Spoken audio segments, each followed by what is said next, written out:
Hello, everyone. Good evening. Please confirm if I am audible to you.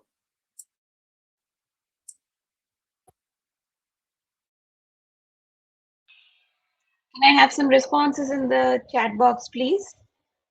Please confirm if I am perfectly audible and if you are able to see the screen. Okay, wonderful. Good evening, Dora. I would appreciate some responses from all our participants as today is going to be a very interactive session. We have a very important delegate who has joined us today to address all your concerns regarding biotech and careers. So the more you respond, the more you can get help in your sessions. Yes, Virat, okay, Gokula, SOJ. So thank you so much everyone for your responses. Very good evening and a warm welcome to all of you. On behalf of Biotechnika, I sincerely thank you all for joining us today. And we are delighted today to collaborate with one of a very important academy, and I'm sure everyone have heard of them. So we are collaborating with Biocon Academy for this special session, which will be focused on one of the most important topics for today's students and professionals, that is how to build successful careers in biotechnology and life sciences. What is this entire sector all about? What this domain has to offer to you? So, as many of you know, the biotech industry is evolving very rapidly with a lot of exciting opportunities emerging across various aspects such as biopharma, research, healthcare, etc. At the same time, industry expectations are also changing. So, having the right skills, practical exposure, and career guidance has become more important than ever. So, today's session is designed to give you valuable insights into industry trends, career pathways, required skill set, and how students can prepare themselves to become industry ready professionals. And to guide us through this discussion, we are extremely happy to have with us a very experienced academician, trainer, researcher, and mentor from Biocon Academy. It is my pleasure to introduce Dr. Ramgopal. Thank you so much, sir, for joining us today, and we Thank welcome you, you to the Urmimala. session. Good evening, everybody, and thank you for your note. Thank you, sir. So, Dr. Ramgopal is currently serving as Associate Director at Biocon Academy and brings over 26 years of experience across biotechnology and life sciences. For the past decade, he has played a major role in designing and leading advanced skill development programs for biotechnology, life sciences, chemistry, and pharmacy graduates with a strong focus on industry oriented training and career readiness. He has extensive experience in academia, research, faculty development, biotech training, and has actively contributed to preparing students and educators for the evolving needs of the biotech pharma industries. Academically, Sir holds an MSc in Plant Sciences with first rank and gold medal, a PhD in Plant Biotechnology, a professional MBA, and a PG diploma in patent law. He has also worked internationally as a visiting researcher at CSIRO, Australia, in the area of metabolic engineering. Over the years, he has delivered numerous invited talks, workshops, and webinars across India and has guided and supported the careers of many aspiring biotech professionals. We are truly honored to have him with us here today. So, without much further delay, I would now like to invite Dr. Ram Gopal to kindly take over the session. Over to you, sir. Thank you, Urmimala. Once again, good evening to all the audience who have joined today, despite a holiday. I'll share my screen and then we will start the discussion so that I can get a confirmation whether you are able to see the slide deck.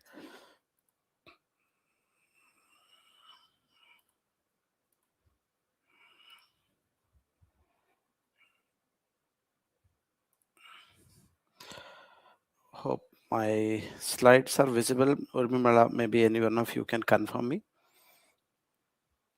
It's loading, sir.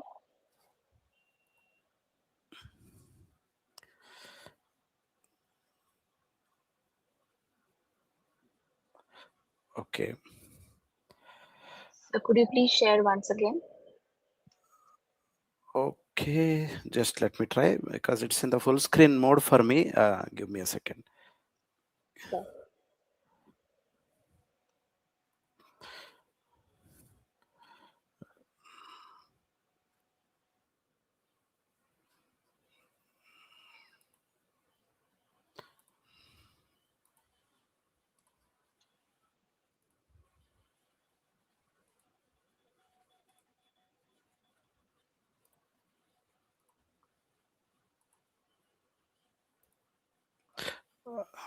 Yeah, just let me know once you can see the slide deck.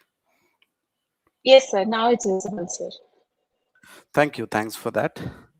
So, this topic of what today we are going to discuss on a Thursday evening on a holiday is very close to my heart, and I also hope that it is very important and significant from all you graduates and postgraduates who are here today to spend some quality time with me.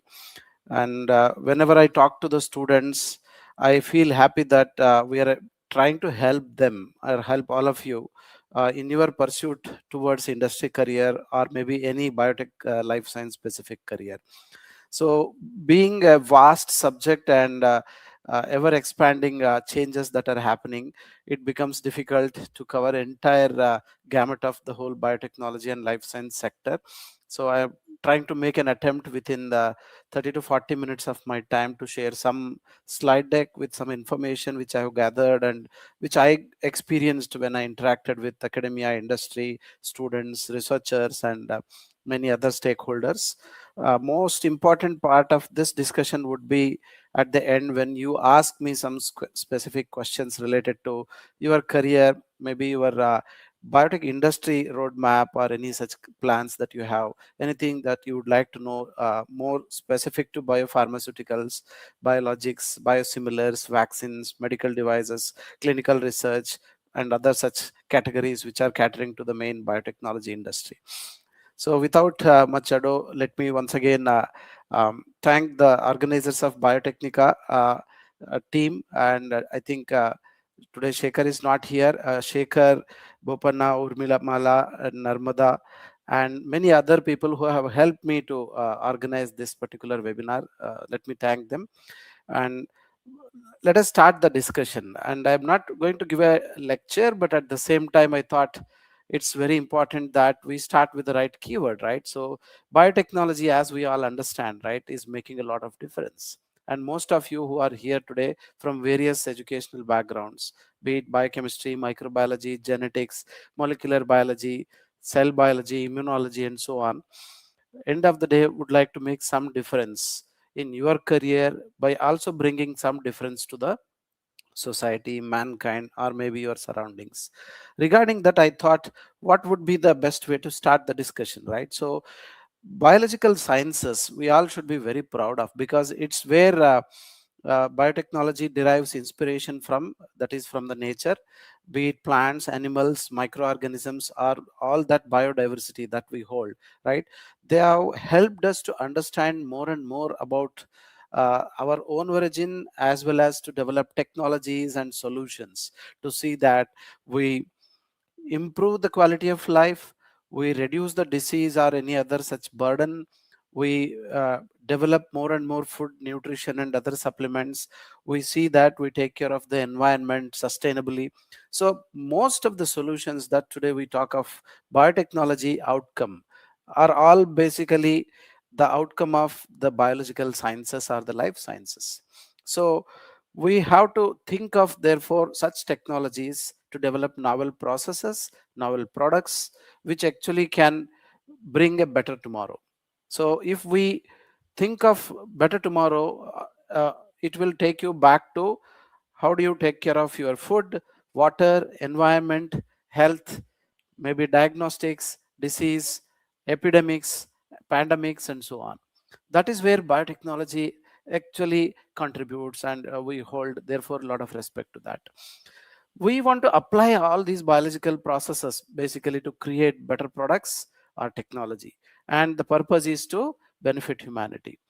And once upon a time, maybe in early 90s when we were studying, we were thinking that this is one of just a new term, and it will just be like a bubble and it will go off.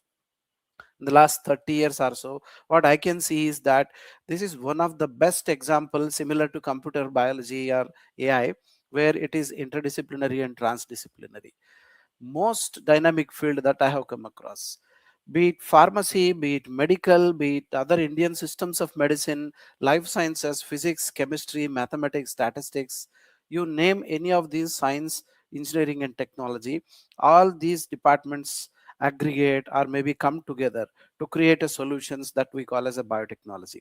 So because all these things are combined, it also becomes very important that you don't restrict your understanding to your specific domain where you are specialized, but you also cross talk to most of these other domains which are contributing to biotechnology. So I would like to uh, therefore may start your thought process towards this direction by mentioning that if you want to work or be there in biotechnology, you have to think in the way, how do you impact life, how do you impact society, how do you make some change either to the food, to the medicine, to the environment, or any other industrial processes where you would like to make it faster, better, cheaper, or more efficient. That's where it's all about. And in India, we are so fortunate that we have seen the birth and growth of this biotechnology. We are actually in the log phase now, I can say, where thousands and thousands of companies have come forward. It's astonishing to see more than 2,700 startups today are operating in India. Many of them are not just startups, they have already transitioned into success stories. They have already brought out products, they have generated venture capital investment, they have also generated IP and so on.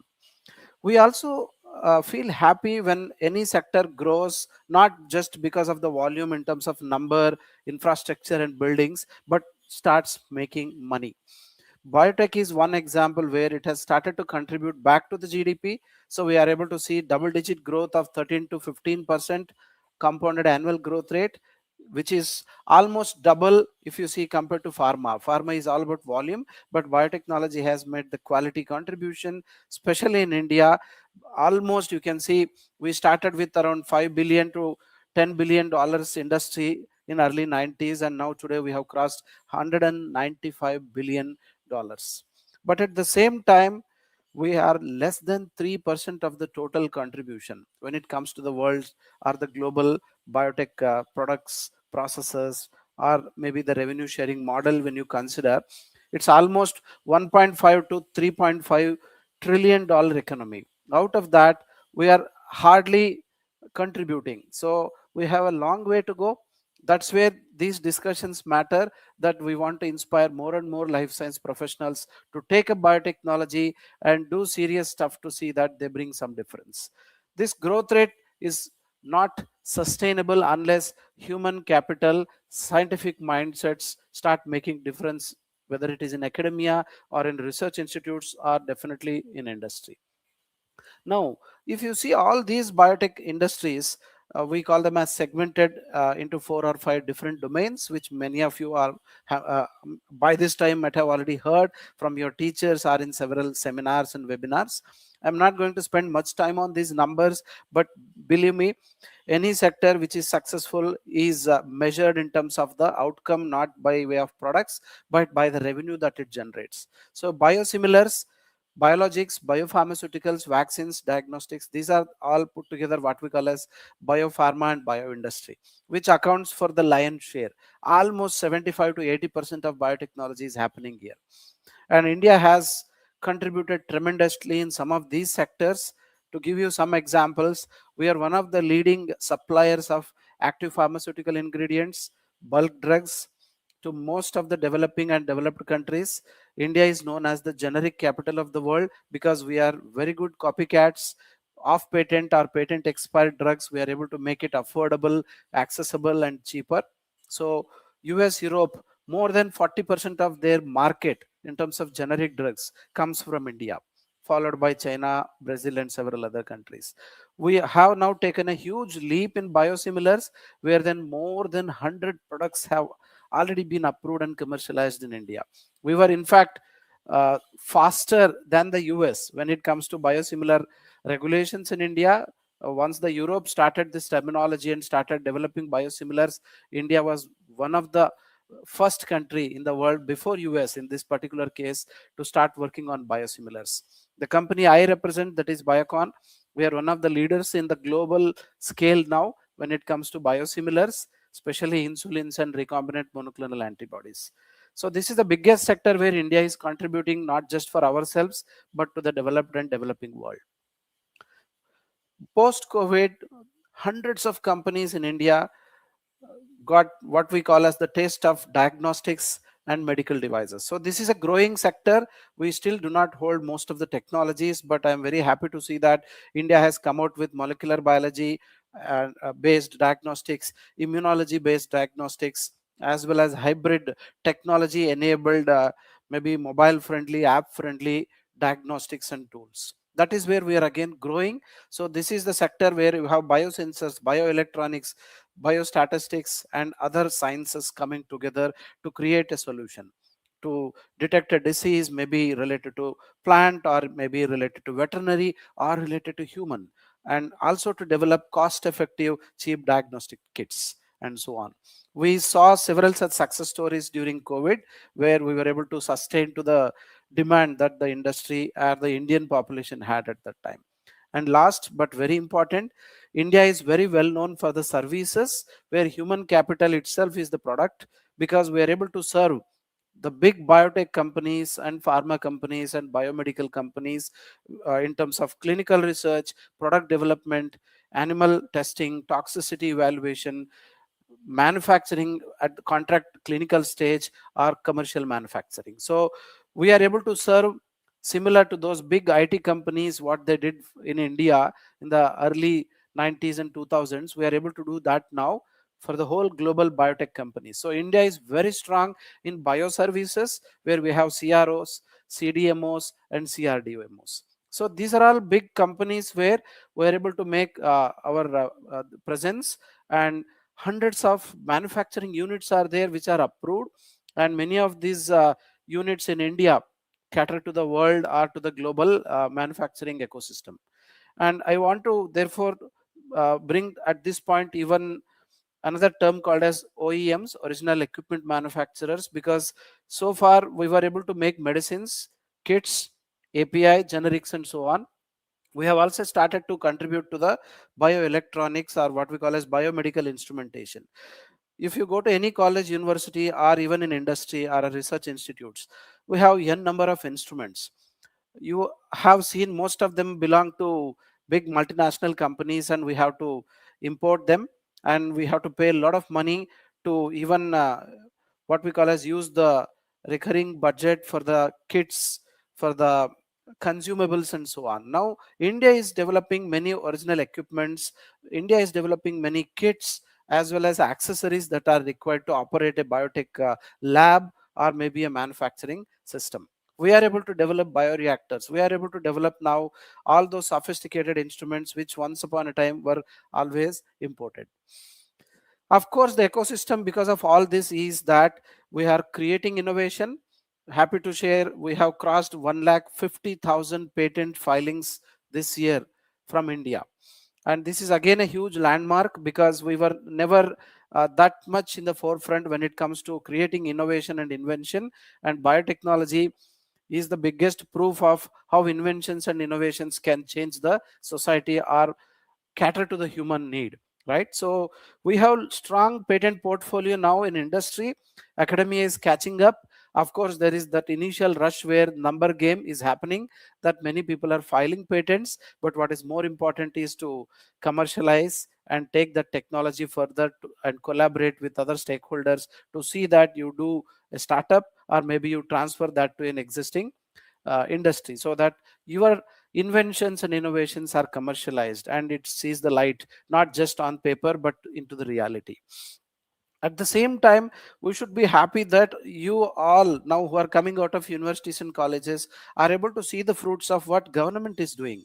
Bio E3 policies, what DBT, DST, ICMR, ICR has done, or if you see BIRAC, hundreds of startups, projects, funding, opportunities, training, enabling IP, creating an ecosystem where you have what we call as startup incubators, and we have now trainings, we have mentoring possible because of all these government initiatives. So an individual, a researcher, a graduate, a fresh postgraduate, a teacher, any one of you, in fact, not just can create invention and get a patent, but can take it further now towards a successful commercialized product or a process. And that support and ecosystem what now the government has created also matters a lot when it comes to the growth.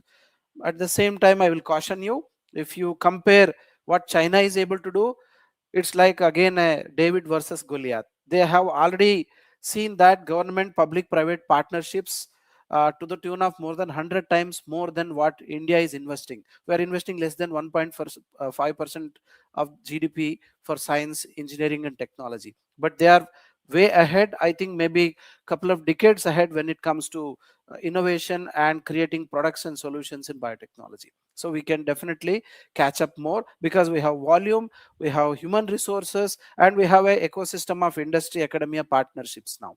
That is where you are all fortunate that you are able to at least get this information, access, mentoring, and support when it comes to biotechnology.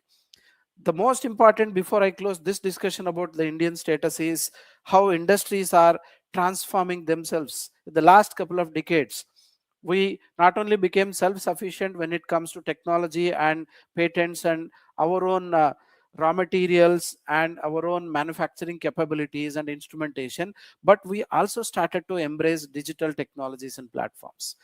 I am able to see that automation is not just what you saw in automobile, electronics, and other semiconductor industry. Biotech and pharma is going through that rapidly. We're able to see now disposable, single use, sustainable technologies coming into the picture. We're able to see the use of eco-friendly devices, materials, and instruments. This is where we're integrating several IT technologies in general, specifically AI, machine learning, data analytics in particular. Now, those who are studying these subjects as electives or maybe as a specialization, or maybe you're doing some short term program, you should always think that you need to learn a lot of examples of how these technologies can help bioprocess or biotech product development or clinical trial or testing or getting a contamination free environment and so on. How they can develop in supply chain, how they can help you in any operation of any department that life science and biotech industries actually embracing. Data analytics is playing a major role. Bioprocess is optimized now using AI. So industries are moving towards what we call as digital platforms, which are enabling more faster and more efficient way of running the industries. Coming to the specific examples, which today we are able to understand a little more in detail, because now that's what brings us to the career and our major topic of today's discussion. I want to just summarize very quickly into these 5 6 areas, because most of you, I think, have specialized in some of the subjects which are listed in this, but I want to highlight some points specific so that you can take the discussion forward. Healthcare and pharma takes the lion's share when it comes to biotechnology for sure, because we have come out with several solutions and products. We were the first in terms of developing our own vaccines. We are one of the largest supplier of vaccines. We have also developed mRNA technologies. India has now few companies which are working on CAR T cell therapy. We have started gene therapy. We are able to use CRISPR-Cas. We have developed our own diagnostics to indigenous diseases and infections of India. We have come out with several handheld and hospital based medical devices of class 1, 2, 3, and so on. Our own company Biocon now has an insulin pen, which is a medical device which is user friendly, which has less pain, ease of adjusting the dosage, and patient friendly. In case of agri biotech, medicinal aromatic plants, food industry, beverage industry, we have come a long way since the uh, what we call as development of this Ayush ministry, and how industries and government and research have collaborated here. We have hundreds of companies now which have come out with phytochemical based medicines, which have come out with cosmetics, skincare products, nutritional enhancement products, prebiotics, probiotics, and so on. We also have several indigenous food and beverage products which are out there in the market, which are capturing a lot of attention.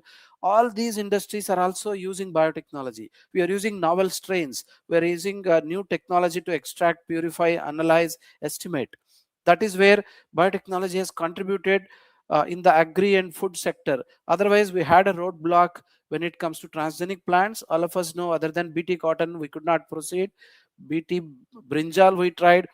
BT or what we call as GM mustard is almost out there, but that was a deadlock. But because of medicinal aromatic plants, cosmetics, food and beverage industry, we have taken alternate routes where food and nutrition related solutions are coming out because of biotechnology.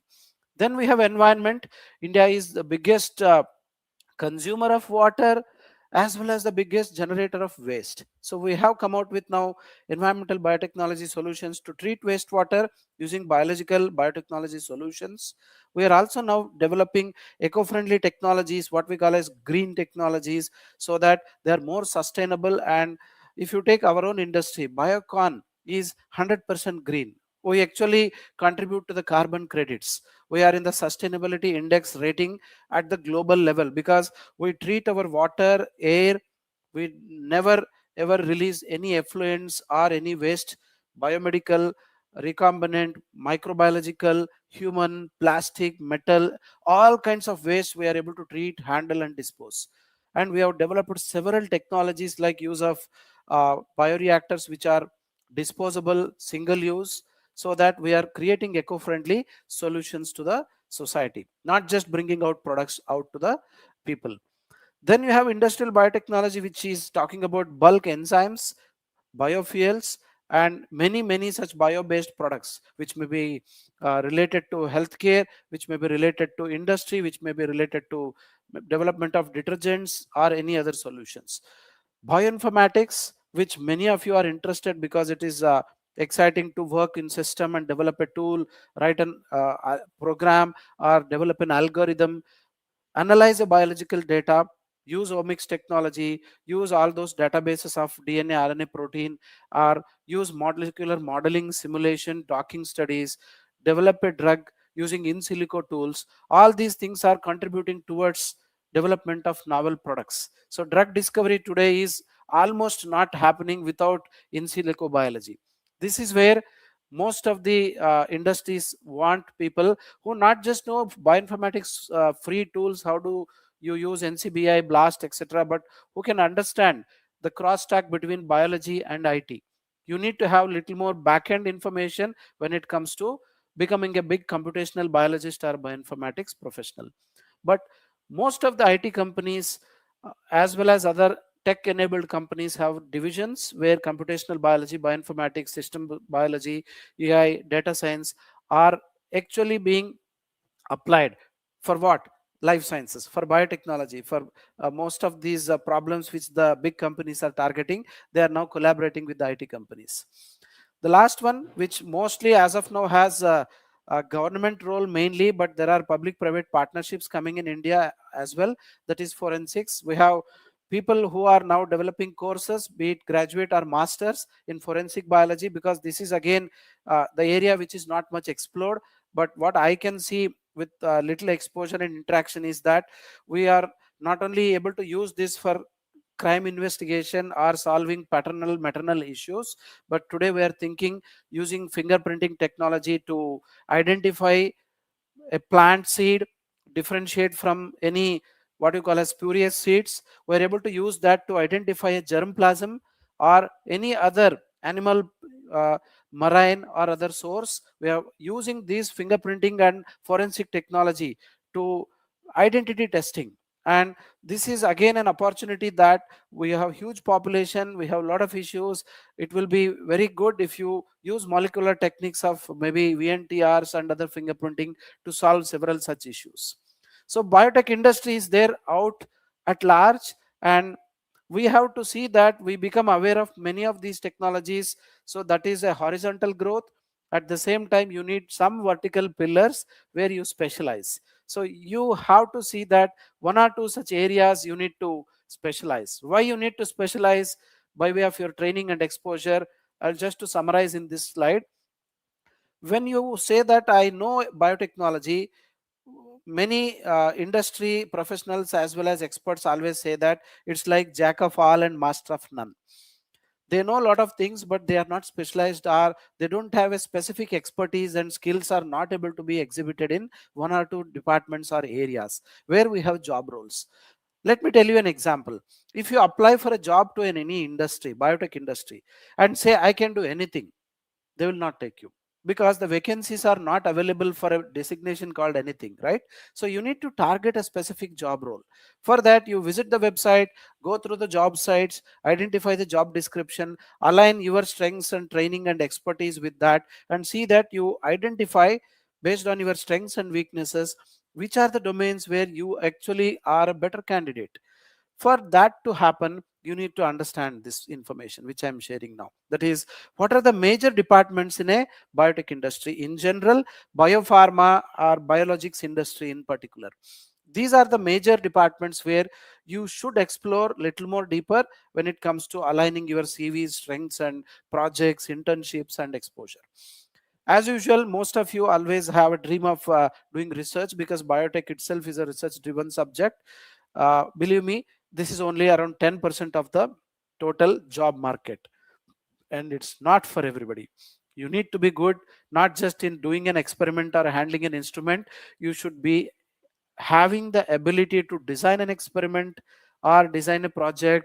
You need to be good in technical writing. You need to have strong statistical background or computational background to apply those tools, and you need to be willing to fail, retry, come out with plan B, plan C, to reduce time, to reduce cost, or think sustainably and see that you can solve a specific issue of maybe identifying a drug or identifying a food or identifying a beverage and so on. So it's not again therefore for everybody. If you are good, if you are interested, see that you identify within the R&D, are you good in molecular biology, immunology, bioprocess, formulation, analytical, maybe you have some equipments which you could handle. Because again, you cannot be saying that I am ready to do R&D and you are an expert of all these things. Not possible. Some of you have exposure in microbiology. Maybe you are good with E. coli because you worked with DH5 alpha, or maybe you worked with Pichia or Saccharomyces. Some of you might be good in mammalian cell lines. Maybe you did some bioassays. Identify therefore your strengths. The same way, some of you had a chance to run a PCR, some of you did a HPLC, some of you are good in bioreactors, fermenters. These are all the departments which R&D actually has, and everybody should first therefore focus on their strengths in terms of within the R&D where you fit yourself. Then you have quality divided further into QC, QA, and microbiology. You can see in this slide there are a lot of activities which are industry specific. But as an academic student or a graduate, you may not know these things. I will not cover all these things, but you have a possibility to prepare apart from your curriculum using all the resources available out there. What you need to develop is, if you want to be in quality, you need to have an eye for detail. You need to be good in precision, accuracy, measurements and volumes and calculations. At least one or two instruments which are used in analysis, spectroscopy, chromatography, or maybe HPLC. Or you need to at least have an idea in terms of understanding purity, impurity, understanding contamination and so on. If you are able to identify a bacteria, that itself is a skill. If you are able to sample environment or air or water and do culturing and plating and identify a bacteria, yeast, actinomycetes, fungi or virus, you actually have a lot of skills in QC microbiology. These are all the three things which are together constitute what we call as quality systems or quality departments in an industry. The third biggest is manufacturing. I have not separately included in this uh, because of space, or I don't know what happened that it is missing in this slide. Almost half of the biotech pharma jobs are in manufacturing. This is where you need to again divide yourself into an upstream or a downstream kind of a professional. If you are good with cell culture, handling of microbes or mammalian cells, if you understand the bioprocess, if you know the piping instrumentation or the basics of how a fermenter works, if you know how to do media optimization, if you can do sampling or analysis of media, cell culture, buffer and so on, you are very good candidate for fermentation and upstream process. Maybe you are producing wine or beer, or maybe you are producing an antibiotic, or you are producing insulin. doesn't matter. These are all the unit operations which are going to be same, right? So you see, if you have a shake flask culture experience where you have worked on a bacteria or a microbe or a plant system, and you know how to estimate the growth, you know how do you extract or purify, you are also able to offer yourself for downstream processing. Not every college university will make you go through a column chromatography to purify a protein, but you might have done some ammonium sulfate precipitation or some small columns where you have separated some amino acids, proteins, or other macromolecules. That itself is a good experience to start with downstream. If you have worked with centrifuge or a simple filtration units, you have huge TFF, tangential flow filtration, or diafiltration units there in downstream departments in manufacturing, where they will train you. But the principles and the exposure you have to come equipped with. That is where you will have role in manufacturing. And believe me, it's the most exciting field because you are actually making the product. You are actually able to see or extract or purify the product. You are not just imagining. Now you're able to experience it, and you have to work in what we call as with the PPE kits, with the gowning inside the clean rooms, where you have a lot of responsibility of handling those sophisticated equipments. Then we have regulatory, those who are happy to work with government agencies, regulatory bodies, hospitals, diagnostic centers, clinical trial establishments, and those who are good with documentation in terms of guidances, rules and regulations which the governments and regulators pose. You can advise the industry and you can prepare the documents, you can file all the documents to get approvals. So this regulatory affairs or regulatory science now plays a major role. Even in Biocon Academy, we have a separate course for that because we have realized that industries have a dearth and a requirement of regulatory professionals. The last column I have included several other departments which many students think, especially from the life sciences, they think that it is not their cup of tea and nothing to do with them. I have seen in the last 10 years at least that we could train and place many students in some of these departments. Project management, you need some PMP certification or some prior exposure of handling any project, maybe in a research institute, not necessarily in industry. At the same time, if you have exposure with IP, either R&D or as a separate, every industry has a IPR patents division. So you will be doing what we call as patent intelligence, or you will also be doing what we again call as helping the R&D and manufacturing teams to decide whether to take up a project or not, is there any infringement, and also help them to file patents across the globe in different territories and see that these patents later on get licensed internally or with other collaborators. So this IP department plays a major role because they will see that whatever is happening in R&D sees the light of the day because you hold a strong IP. At the same time, they are the guardrails because they will protect the intellectual property of an industry and help to uh, avoid misuse of your technologies that have been developed. Engineering and projects department, where there are BTech, MTech, biotechnology students, BPharm, MPharm students, chemistry students, many a times have seen that they are the support functions because they are able to maintain your clean rooms, equipments, air supply, water supply, waste generation, handling and treatment. They also sometimes work closely with manufacturing and quality teams and the EHS team, environment, health and safety team. So if your engineering background is good, maybe you can also collaborate and enter into these departments. Then you have clinical and medical affairs. Within the industry, there are several projects related to preclinical or phase 1 to 3 trials, which they collaborate with a hospital or a medical institute or a research institutes. And they need people at the interface. You may be from life sciences, you may be from pharmacy, you may be from chemistry, but if you are able to cross talk with scientists, physicians, analytical toxicologists and other people involved in clinical trial research projects, you are able to contribute immensely. And many industries have a separate department now called as clinical development and medical affairs, and many industries also have pharmacovigilance department where you will be working with third party or an NGO or with again a government or private agencies to generate adverse drug reactions and see that, not generate, to gather if that is happening and help the industries to see that they come out with a pharmacovigilance program. Then we have supply chain, where whether it is a raw material, in process samples, bulk drugs, or the finished formulations, they have to go to different locations. So you have a huge responsibility to maintain the activity, purity, safety of the products. That is where a lot of logistics are involved, a lot of AI is now implemented, a lot of technologies are involved to see that the tamper proof biotech products are not just made but are transported to the right place across the globe and still maintain their safety, efficacy, and then are delivered to the end users, patients, hospitals, and so on. Huge opportunity in supply chain.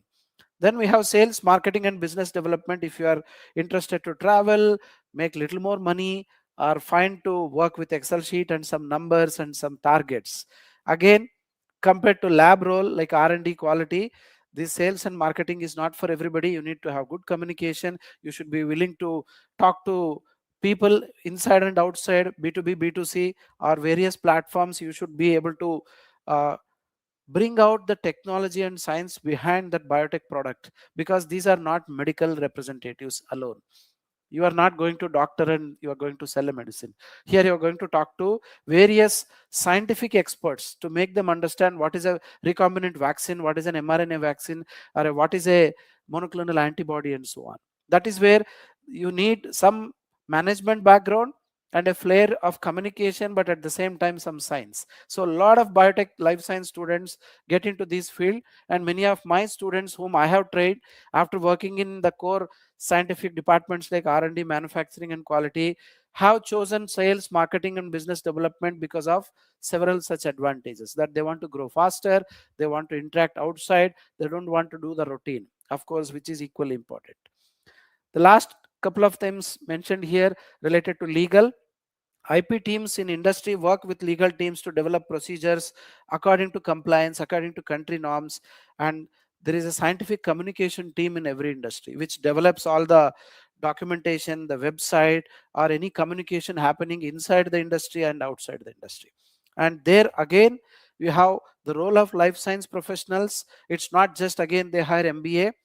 You need to collaborate, because you need to create some scientific documentation and information which is authentic and which is scientifically sound. So these are some of the functions which you all should be aware of and you can target depending on your specialization. Before I end and start taking few questions, the last 5 minutes I want to spend just with a closing note, that your future proof career in biotechnology is possible if you understand that you are making an impact because you are going to solve real world problems, and you are not just having a meaningful career for yourself but for the society. And we are going towards creating a high demand when it comes to trained manpower. If you are just a graduate, maybe you may not get a job, then you may not agree with what I'm trying to say here. If you want to fit into the shoe of high demand skilled manpower, you need to not just understand the science but the applications. That's where I'm coming to the last part of what we at Biocon Academy are doing. We are creating high demand professionals, and that is one of the opportunity which I'm bringing today to you. You have to understand that because we solve problems related to a disease, we save lives, we save people getting affected, we extend their lifespan. And to do so, we are not just using science, biology, physics, chemistry, but today we are using technology. And most of the advanced sophisticated instruments that are being handled by these scientists, right, are now tech enabled. That is where it is innovation driven. And what you do in a pharma, biotech, life science industry is again end of the day addressing the challenge of saving life or extending the lifespan of human being or make it more meaningful with a healthy lifestyle. Or you have to collaborate with other industries and sector to see that you are also addressing this environment. Recently you might have heard space biology. We are able to do a lot of experiments now in space, so that we want to see in future that when the space travel starts, we are able to take care of that environment as well as handle biotechnology.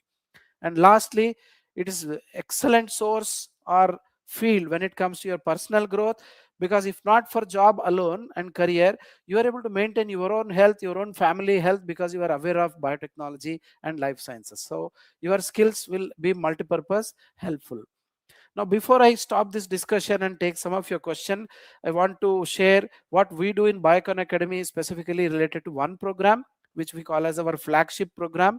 This is Biocon Academy certificate program in biosciences. For the last 13 years, we have trained more than 900 students, fresh graduates and postgraduates. Very happy to say they're all fresh graduates and postgraduates. They wanted to get skilled, they wanted to start a career in industry. So with the help of this program, they gave them a platform. We brought them to the level of industry ready skilled talent. And how we do that, I'm just trying briefly in this particular slide. We have collaborated with a US university called as Keck Graduate Institute, where the world's renowned scientists and industry experts working as adjunct professors with KGI teach our course, teach our students what we call as the application based teaching. That is, not repeating your biotech basics but connecting that with real world industry applications. That is where we are building the strong foundation with all the students who enroll in this particular program. Of course, once you get the theory, you want to see and experience and learn more. That is where all the employees that are involved in this particular program are from Biocon Biologics earlier, now one what we call as one Biocon, and Syngene, our sister concern company, where we send the students inside the industry. It's not for a one day or for one visit.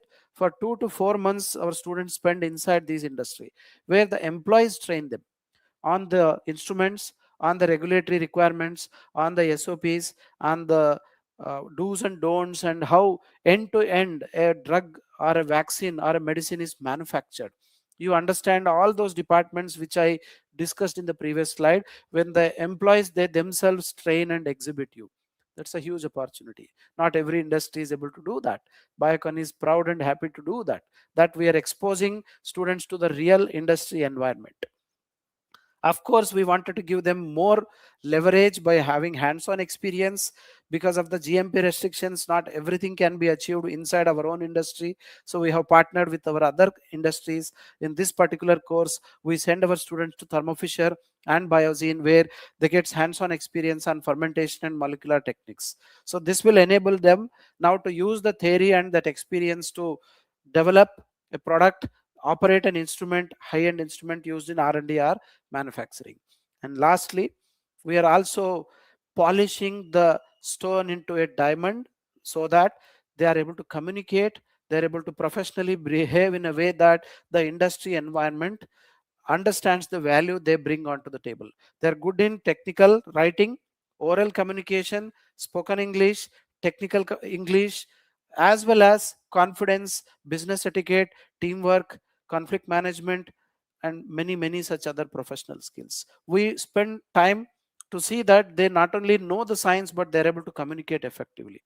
That is where industries come to Biocon Academy and they take our students. So some of you who are attending this program today, I will take a chance to invite you to visit our website and apply to this program if you are a fresh graduate, postgraduate, or maybe if you have 6 months to 1 year of gap because you did some project or some job and now you want to enter into industry. We have 32nd batch which is about to close, and we are going to launch this program from June last week. So you still have a month time before which you can still apply and enroll for this program. I'm not getting into more details because of time now. So thank you for listening to me, and I hope some of you today could start thinking about how biotechnology can help you and how you can modify your existing portfolio of skills and experience that you had towards industry ready talent. And I am sure some of you also got a lot of information which is like a food for thought for you to later on ponder upon. If you want more information, we'd be happy to help. Monday to Friday, 8 a.m. to 5 p.m. you can reach out to us on these contact details shared on the screen. At the same time, I cannot take all the questions today, so you can reach out to me on my LinkedIn, where I can try to answer some of your queries. Of course, you cannot just send your CV and ask me to get a job in my company. I am not able to do that. You can definitely discuss about your career path.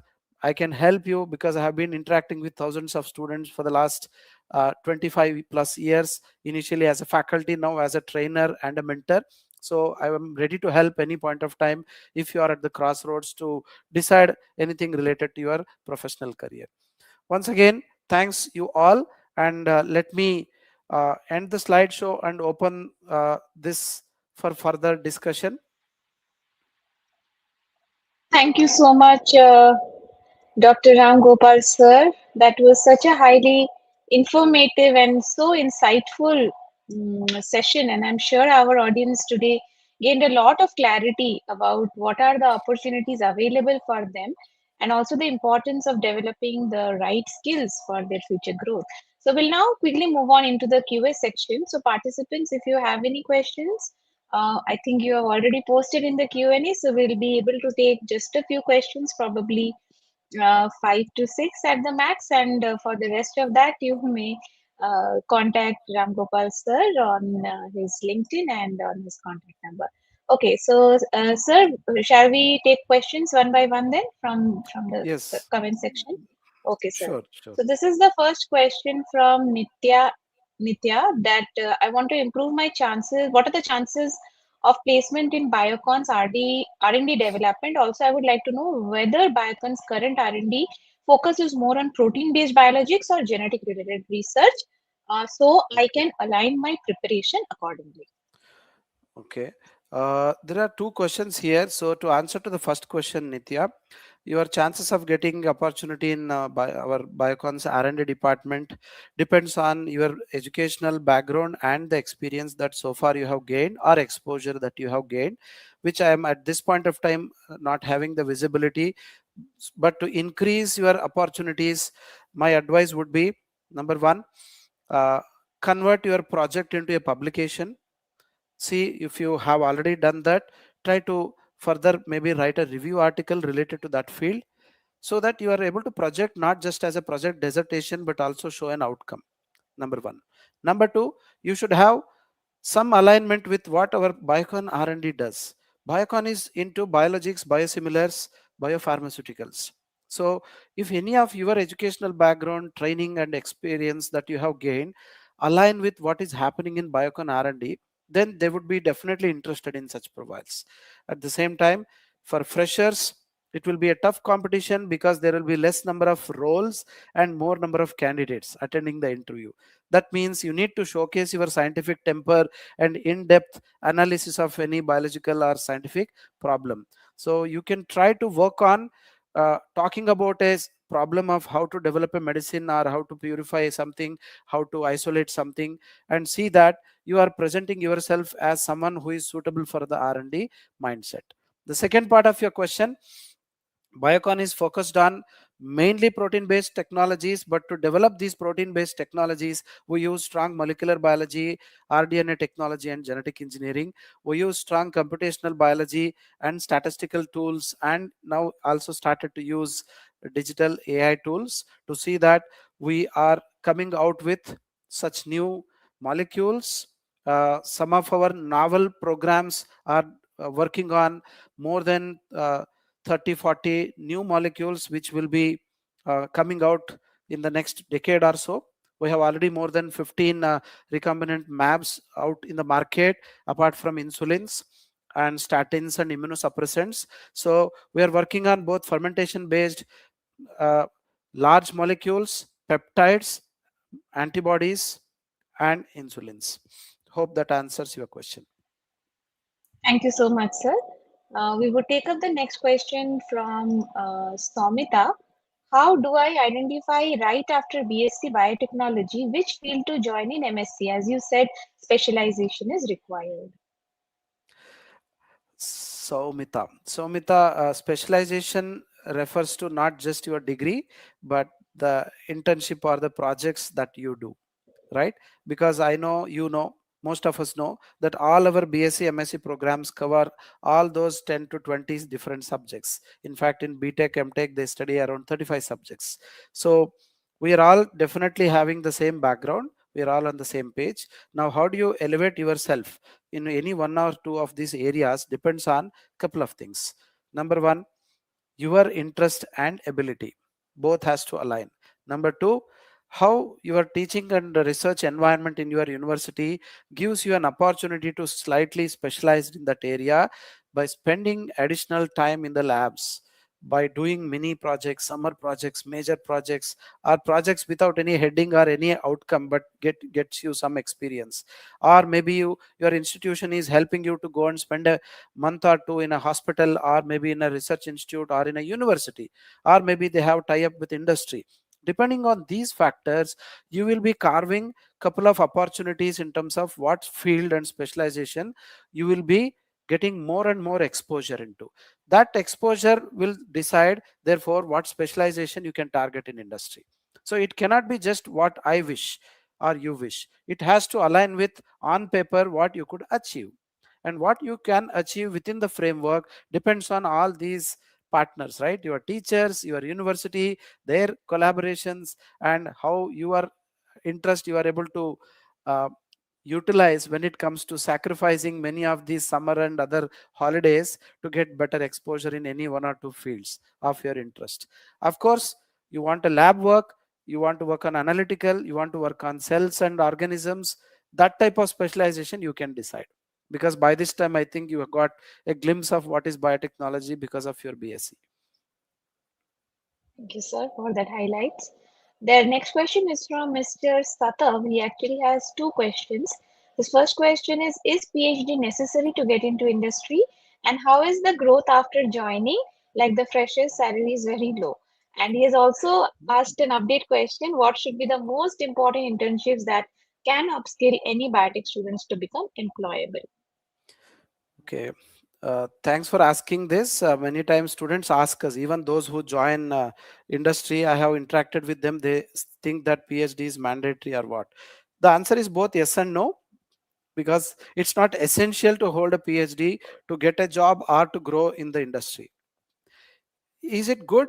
If you're working in R&D, project management, and some manufacturing departments where they develop new technologies, it's good to have a PhD, but it's not mandatory. But to get a PhD, again there are two or three possibilities, right? Either you do full-time PhD with a fellowship, scholarship, and you come out with good invention, innovation, couple of patents or 4 or 5 publications. But if your PhD is not aligned with industry, the topic or the work, then you will find it difficulty, because it's like a pyramid. You have less space on the top where there are multiple PhDs competing with you. Number one. Number two, many people do part-time PhD. There now you get a degree, but again you are not that much exposure when it comes to industrial R&D. So it becomes difficult again to compete. Then there is a third, where many of them go to reputed universities, organizations in India, abroad, and do PhD. Now that is where they are more nearer to a product or a process development, so that their PhD is valuable. They themselves either will get a postdoc or an industry placement. In those cases, you should do PhD. So a PhD should not be just merely for getting a degree or getting an entry into industry, but your PhD work should align with industry's projects, if not directly but indirectly. Like maybe you have worked on protein purification. How industry is purifying and how you did it might be different, but your knowledge of what you have done is going to help you. The same way, now if you have done a PhD in bioinformatics, maybe industry will hire an MSc. They don't need a PhD because there are commercial tools available already. But the same, if your bioinformatics PhD has made you into a person who can understand biological problems and come out with a new code or a algorithm or solve some of the biological data, then your PhD gains some value. Then they may hire you. So it's not about the degree, it's about the quality and the outcome that you get from your PhD, which will make you more industry ready. Number one. And number two, I told you, it's not mandatory if you think you just want an entry or a job. And for PhD level positions, internships are not mandatory. Internships are mandatory for entry level positions for those who hold MSc, BPharm, MPharm, or a BTech, MTech. Thank you, sir. Sir, I have got a few questions on this aspect, so maybe we'll just pick one of that. I'm a recent graduate in MSc Biochemistry. I want to make career in bioinformatics. I'm afraid of coding. Tell me the career scope in dry lab, job like bio IT suggestions and inputs. Okay. So Mubarak. Mubarak, I think it is. Yeah, Mubarak, you should not be afraid of coding if you want to enter that field, right? If you are afraid, I'm not sure why you want to make a career in that field, because if you are able to only use the available tools, then you will not make much mark, because what is that you are solving? What is that you are able to analyze and interpret and evaluate? Because they get just like that multiple candidates out there who have done maybe MSc bioinformatics. Now just if you imagine, why would they hire a MSc biochemistry postgraduate who is interested in bioinformatics, compared to those who have already done MSc bioinformatics and also have interest in coding and maybe could also explore some of the biological data which they have handled, or maybe they have come out with some small solutions, maybe they worked on some drug discovery projects and so on, right? So if you're targeting only bio IT industry, definitely they need the coding and algorithms. If you want to enter life science industry as a bioinformatician, you should be at least solving one or two biological problems using the existing tools, free tools or licensed tools. So see that you get trained in some of these tools, and see that you should have a flair for the basic mathematics and statistics, because data science and mathematics will play a major role to create a success bioinformatics professional. Thank you, sir. Next is Akshara Suresh. Can a fresher enter R&D roles like Mall Bio, like in Mall Bio? Definitely. And when you say Malbio, you know it's such a vast subject. If you say that I have studied Malbio and my college only could help me to do DNA, RNA, protein isolation, and electrophoresis and PCR, very good. That's a start. But what industry expects in R&D when it comes to molecular biology is maybe little more. You need to have some idea about gene expression, cloning and transformation. You need to have little more idea to use vectors, maybe plasmids, or how do you what we call as check their quality of DNA, RNA, or plasmid? How do you use some of the instruments in terms of applying them to molecular biology? So your molecular biology awareness will not fetch you an R&D job. Your molecular biology based project will be your strength. That means maybe you are working in a hospital where they imagine they are working on a disease and applying molecular markers, or maybe they are coming out with something using molecular biology to predict a disease or predict a target. Now that can be your supporting pillar to push towards the R&D role. So you need to align not just your syllabus and curriculum of molecular biology for that role, but your training and exposure with these projects or internship, to see that you present yourself as a molecular biologist who can solve some of those problems which are happening in industry in the molecular biology department. Thank you, sir. So can we take up last three questions? Do we have the time? Okay, it's yes, couple Yeah, of okay. more we can try. Yeah, so one is from Revi Studies. Sir, can you talk about the salaries and scope for these jobs? Wow, this is an interesting question, and I am not able to give you the right number, but I can definitely help you with the range. What I have seen is pharmaceutical companies pay 15 to 18 to 20,000 per month as a salary for a fresh MSc BPharm graduates, postgraduates. Biotech industries pay slightly higher. They pay around 25 to 30,000 per month as a salary. Again, I'm telling you an average. There are companies which pay more, there are companies which pay slightly less. But the point I would like to drive to not just you, but all other people who are interacting and discussing today is that biotechnology industry field, when you talk about salary, please do not compare with any other sector. Number one. Number two, initially, industries will not rely or believe or trust your skills and abilities. So they will not pay much. You start your career with whatever that 20, 30, 35, whatever that is offered. And first 2 years show that you have skills and you have contributed.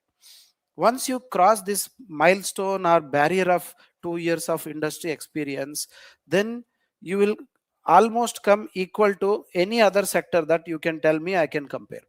because you will be able to demand salary, you will be able to get multiple other industry opportunities, you will be able to also grow. That it The initial 2 years is, as per microbiology I can say, is your lag phase. Once you finish the 2 or 3 years barrier, it will be log phase. The log phase, now the growth, salaries, perks, benefits, everything is on par with any other industry. Right, right. Thank you, sir. So this question is from Rakhi Maheshwari. Sir, I have completed MSc in 2004. How can I fill the gap?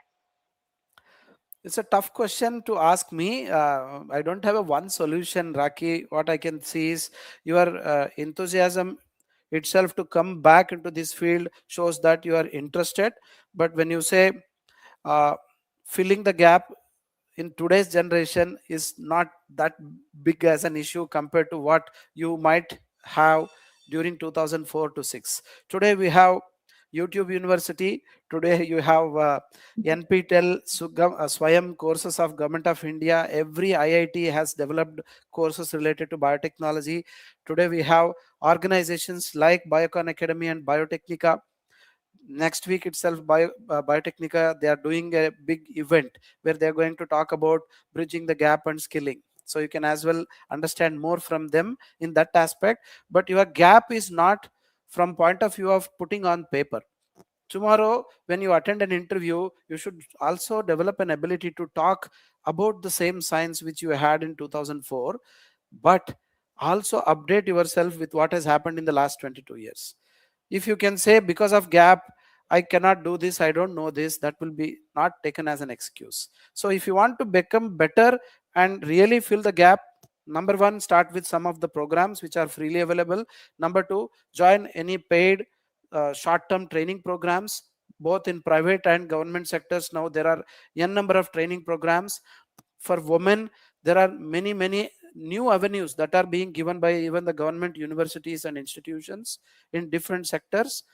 Unless you first do that reskilling and upskilling, you will not be able to just compete with the job market or anything else. Rightly said, sir. So yes, definitely we do have our mega event next weekend coming up. That is Leave 2026, organized by Biotechnica. So definitely, as suggested by sir, you can give it a try. That can be a opening start for your career. So, sir, someone was inquiring about Biocon Academy, the course, and is also curious to know, Shreya Mukherjee, can you tell the exact date of the course commencement? And also, The someone was asking about the internship. What internship or courses are to offer as of now? Biocon Academy offers around 7 programs, and one of the program is on biosciences, which I shared today. So that is starting from 25th of June, but we are closing the admissions by first and second week of June, so that we prepare and do all the background arrangements for the students to come. So if you want to apply, go to bioconacademy.com, and as soon as possible we can do that, because we take first come first serve basis, only 30 candidates for each batch of this program. Again, otherwise you have to wait for another 4 to 5 months till November to apply for the batch 33. If you are interested currently, and if you are a fresh graduate, postgraduate, even if your final year final sem results are awaited, we do consider that, because if your project is over, you can immediately go and apply. For other programs also, we have couple of courses which we are shortly again beginning the next batches. I advise you to visit our website bioconacademy.com, where we have listed the joining dates or starting dates of all the programs, and you can apply based on your interest and eligibility to that. Thank you, sir. So yes, there you go. All enthusiastic participants in our audience today. If you are interested to kickstart your career once again, so do visit Biocon Academy website and get started with your career right away. So with that, we'll close the Q&A for today. Thank you once again, Dr. Ramgopal sir, for taking our time today for sharing your knowledge, your expertise, and guiding all our participants. Thank you so much for your time. Thank you. Thanks a lot for all the participant, and again the team Biotechnica, and in general, and Urmimala specifically. Thanks to you again. On a holiday, you are able to spend time and make this successful. Thank you. Absolutely, sir. It's a pleasure hosting you and our participants as well. So thank you to all of you and for your enthusiastic questions and wonderful questions. We hope this session helped you gain meaningful insights into career opportunities and industry pathways in biotechnology. And we also extend our sincere thanks to Biocon Academy for collaborating with Biotechnika for this session. And we look forward to connecting with you all with you again in future webinars, especially our mega event leave and also our career guidance sessions. Until then, stay curious, keep growing, and keep learning. Thank you, everyone. Have a wonderful day ahead. Thank you so much. Thank you. Thanks a lot.